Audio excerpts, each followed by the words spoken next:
But the diamond will always find its way to the top. So if there was a diamond, he would make it to the top. The sort of frustrating element for me is if Pep was announced as a New England manager, he's going to leave City at the end of the season, he's going to become the England manager, the headlines would have been different. It would have been, wow, we're amazing, we're ambitious, we're this, we're that, they're the other. It's because there is for some people, there's an underwhelming feeling when it comes to Tuchel. What I find really interesting is I heard Dean Ashton, the ex-West Ham striker, an England striker, say he's underwhelmed. He said these were his exact words.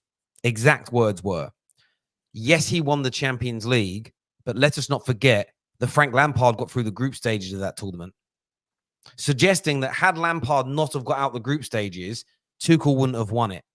For me, the warped levels of analysis on this have become crazy, and this notion that I so hope I want to win anyway, but I so hope he wins now. I so hope that he wins, and that you're forgetting this as well. For me, from a football point of view, I don't correlate football and politics, football and wars, I don't do it. I'm just too grown to do that.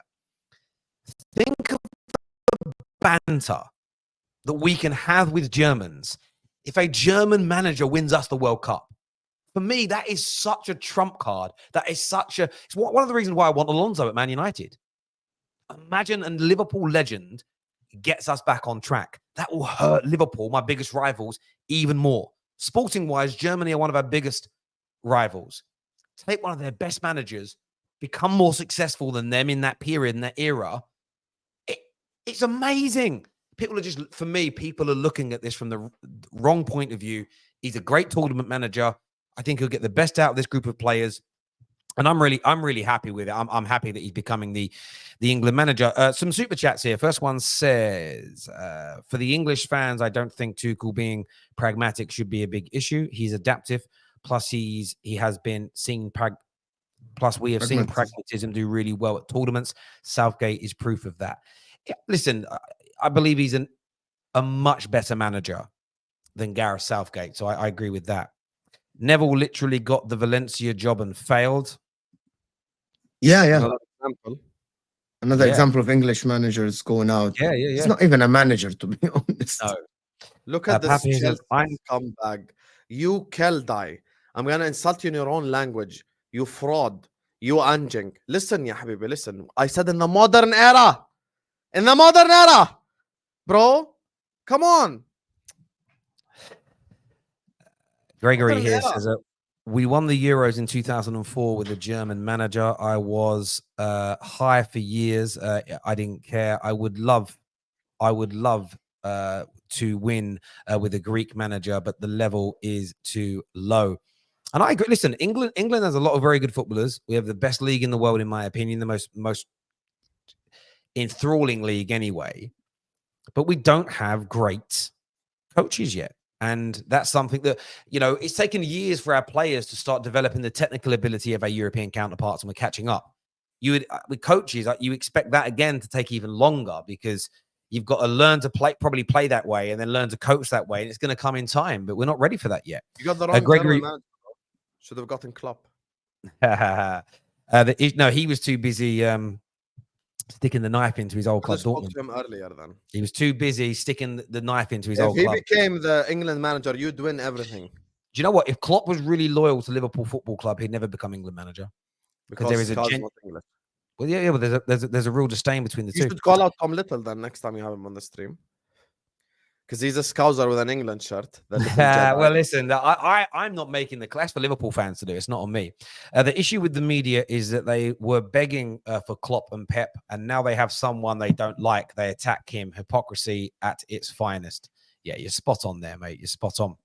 I don't care who the manager is. If he gets us a trophy, all the flacky fans will, the flag shaggers, they will shut up if that happens. But hold on, can we stop here a little bit? Do we think if Thomas Tuchel win, that actually, I'm just thought about it now, that will stop top clubs from hiring English managers, because they would think they're not successful? Why? No, top club has an English manager. I don't think it's never about a Tuchel winning the World Cup for England in 2 years' time is not going to make them. It's not going to make. Let's say McKenna's doing really well. Let's say McKenna keeps Ipswich up, then he gets them into 8th, then they win the League Cup. Okay, in that same period, let's just create a hypothetical scenario for this. McKenna's doing really, really well. I think McKenna's English. His surname might not be, but he's Northern Irish. Actually, he's not even English. So let's use another example. Eddie Howe. Right? Let's use Eddie Howe because he is Eddie English. Howe. Right? Let's say Eddie Howe, Newcastle this season win the League Cup. Next season they win next season they're doing really well in the league. Right. So he's won a trophy, doing really well. Tuchel winning the World Cup with England isn't going to be the reason why Man City consider him to replace Pep, but don't go with him. Klopp winning, I think, has absolutely nothing to do with how good another manager is.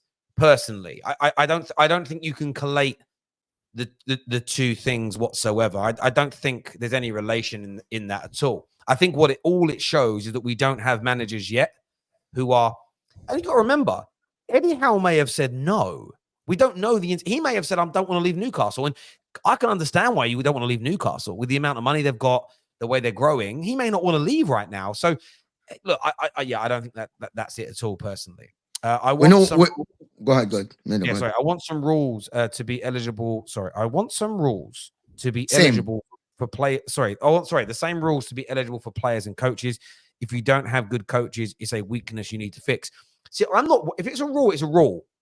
But until it is, we should exploit the market for the best we can get. Like if England can get the best physio in the world, but he happens to be from Japan, you get the best physio in the world. If the doctors from Australia get the doctor, Team GB do this. You go through the Team GB list of coaches, doctors, physios. The amount of them that are not British is crazy. So yeah, I'm not against it. I'm about the nation winning the medal.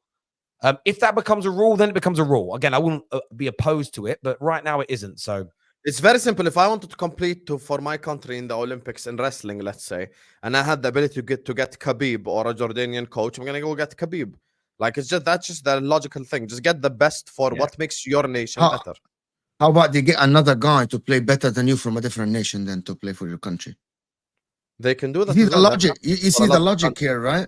You see the logic. That happens for a lot of countries. That happens in basketball. That happens in football. Go and watch people call it out. And people call it out for Qatar when they won the handball World Cup or they came second or something in the World Cup. People called it out because there's a lot of them that was neutralized only to play the World Cup. And people called it out. It's not illegal. I'm not saying it's illegal. First of all, it's not called neutralized, Mo. It's called naturalized. How the fuck do you have an American passport? I have no idea. They killed them all. They neutralized. Did they chop their balls off? Look at this guy. We won the Cricket World Cup in 2011 with a South African as a coach. Rafa Benitez explained on the overlap why English managers aren't that great. And that's just it. Like England's rugby team. Okay. We win the World Cup. We had, I forget his name. We had an Australian. And again, no one cared. It's only when it's the men's football team seems to bring this out in people. Every other sport or the female version of the same sport, and it's okay. Comes to the men's England team, and it's got to be an Englishman. It's crazy. It really, really is.